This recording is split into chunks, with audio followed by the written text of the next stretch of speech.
Imagine navigating in a sea of students without knowing where you're going. This next student that you're about to meet does this with laughter. Cody Kirchner is a 23-year-old Flagler College history major who lost his eyesight when he was a child.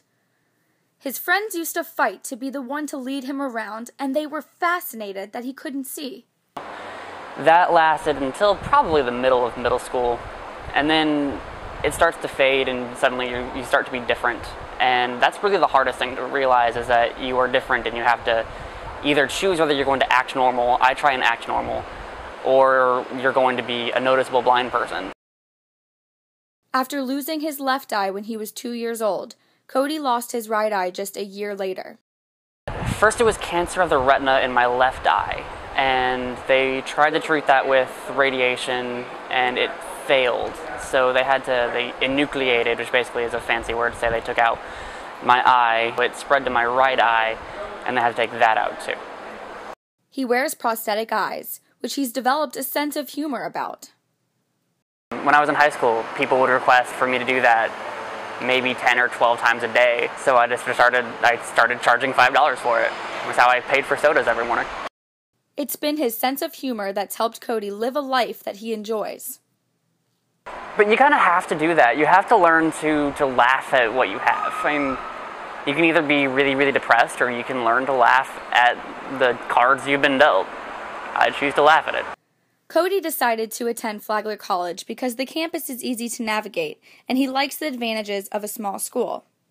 I do. I love Flagler. I love the history of Flagler. It's a small college, so I'm not a number in a crowd, basically. I don't have any assembly classes where I walk in and it's a room full of 300 students and they just throw PowerPoints up there and you write down what it says. There's none of those here. So I walk into a classroom and the professor knows me. History professor Leslie Keys says Cody was one of her top students.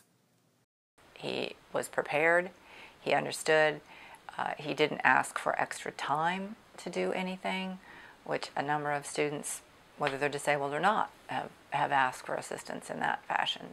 Cody says his life is no different than most college students, like calling his friends to go to the movies. How does he see what's going on? He has a special program on his computer that allows him to navigate the internet. And he loves to read. If I'm lucky, I can get a book in Braille, but now it's mostly audiobooks, which I don't really like that much because I don't get to use my imagination for what the voices would sound like. Cody doesn't like clothes shopping because he has to rely on others for input, but his own brand of fashion relies on his sense of smell. He has quite a collection of cologne.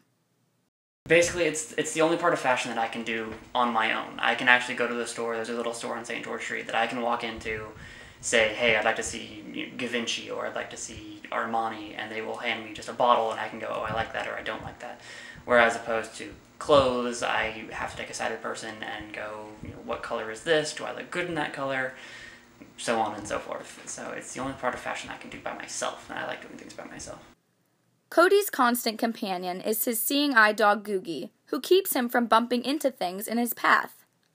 There are times when I feel like the stereotypical blind person and I act like a stereotypical blind person. I have bad blind days, like some people have bad hair days. I have bad blind days when I can't seem to walk straight, or I walk into doors, or the scourge of my life is doors left half open. But there is still one place where it is possible for Cody to see. Blind people, for the most part, myself included, actually see in their dreams.